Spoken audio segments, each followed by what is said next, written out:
This is an original lithographic print by Currier Ives. From the 1870s, this hand-colored print was faded. We linen-backed it and color enhanced it. And you'll see it today on Poster School. Hi, I'm Zachary, and welcome to Poster School. I'm coming to you from Building 77 at the Brooklyn Navy Yard. So when this Currier Ives print arrived at Posterfix, it was in this sleeve. We got this unique Currier Ives print.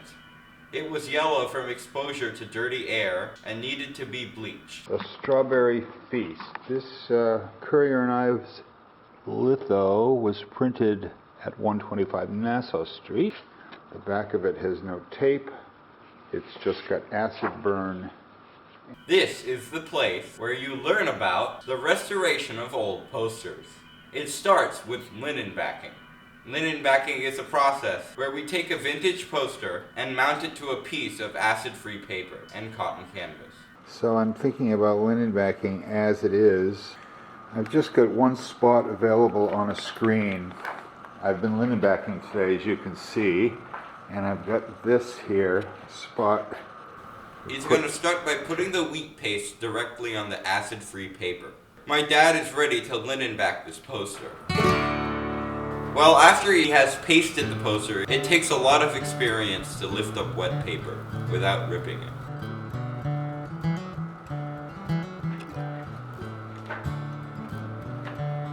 Before we get further into the video, make sure to click that like button and subscribe, and turn on the notification bell so you never miss an upload.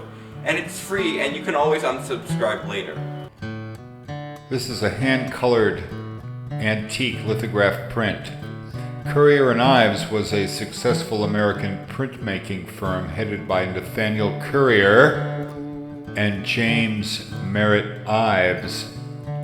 Based in New York City from 1834 to 1907, the prolific firm produced prints from paintings by fine artists as black and white lithographs that were hand-colored. Lithographic prints could be reproduced quickly and purchased inexpensively, and the firm called itself the Grand Central Depot for cheap and popular prints, and advertised its lithographs as colored engravings for the people. Title of this print, A Strawberry Feast. Publisher, Litho, Currier Ives, 125 Nassau Street, New York. From around the 1870s, it's numbered 5840. So we've got this little Currier Ives linen backed, and we're going to let this dry for a couple days before we commence with the restoration and the color enhancement. My dad wanted me to tell you that if you or your parents have any questions about restoring old posters, send my dad an email. Tell him what the poster is, send a few pictures, and he'll get back to you on recommendations of what you can do to restore it. We look forward to seeing your posters! Now that the print has been drying on the screen for a few days, Oki is going in with paper pulp to fill in the missing areas, those areas where the paper was missing along the edges. Paper pulp is made of paper powder mixed with methyl cellulose. Methyl cellulose is a glue in itself. Methyl cellulose is actually plant powder that's mixed with other agents to create glue. When the powder's mixed with water, it creates a nice glue. Anyway, she's filled in these areas and now I'm sanding them. The paper pulp has dried and I'm sanding them to make them nice and smooth. Now I'm taking water reversible gouache paint and I'm going to touch up those areas around the edges to make sure that they match the rest of the print. And we're about finished. I'm just going to make sure that the color matches the original paper color, and I'm using a hairdryer to make it dry faster. And once the paint has dried, I can take off this blue tape mask and reveal a nice clean edge. And once this is done, I have to go in there and enhance the colors. That's the next thing. Well, this is looking good. Those strawberries need some help. Now I'm going to punch up the colors. A lot of the colors that were originally in this print have faded. Originally, this print was a hand-colored print. The only part of this print that's printed is the black and white part, the black and white drawing. After they were printed, they would allow artists to go in there with watercolors and tint the prints, painting the strawberries red and the leaves green, most likely using watercolor paint brushes. This print has basically the reds, the greens, the blues, and yellows. And I'm going in there with watercolor marker and watercolor pencils to reproduce the same effect that was originally on this print when it was produced by Currier and Ives. Remember, this print dates from approximately the 1870s. And it's not surprising that the original color may have faded.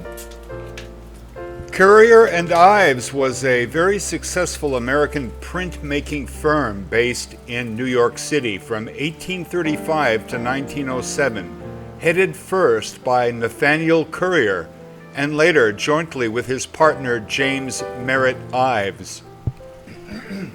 The prolific firm produced prints from paintings by fine artists as black and white lithographs that were hand-colored. Lithographic prints could be reproduced quickly and purchased inexpensively, and the firm called itself, quote, the Grand Central Depot for cheap and popular prints, unquote, and advertised its lithographs as colored engravings for the people. The firm adopted the name Currier and Ives in 1857. Nathaniel Currier was born in 1813 and died in 1888, and he was born in Roxbury, Massachusetts on March 27th of 1813, the second of 4 children. His parents, Nathaniel and Hannah Currier, were distant cousins who lived a humble and Spartan life. Tragedy struck when Nathaniel was 8 years old, when his father unexpectedly died, leaving Nathaniel and his 11-year-old brother Lorenzo to provide for the family, 6-year-old sister Elizabeth and 2-year-old brother Charles, as well as their mother. Nathaniel worked a series of odd jobs to support the family, and at 15 he started what became a lifelong career when he apprenticed in the Boston lithography shop of William and John Pendleton.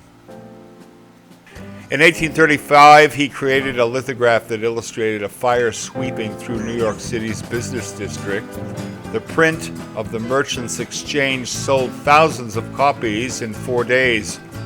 Currier realized that there was a market for current news, so he turned out several more disaster prints and other inexpensive lithographs that illustrated local and national events. He quickly gained a reputation as an accomplished lithographer. The name Currier and Ives first appeared in 1857 when Currier invited the company's bookkeeper and accountant James Merritt Ives to become his partner. Ives was born on March 5, 1824 in New York City, and he married Caroline Clark in 1852. She was the sister-in-law of Nathaniel's brother Charles Currier, and it was Charles who recommended Ives to his brother. Nathaniel Currier soon noticed Ives' dedication to his business and his artistic knowledge and insight into what the public wanted. The younger man quickly became the general manager of the firm, handling the financial side of the business by modernizing the bookkeeping, reorganizing inventory, and streamlining the print process. Ives also helped Currier interview potential artists and craftsmen. He had a flair for gauging popular interests and aided in selecting the images that the firm would publish and expanding the firm's range to include political satire and sentimental scenes, such as sleigh rides in the country and steamboat races. In 1857, Currier made Ives a full partner.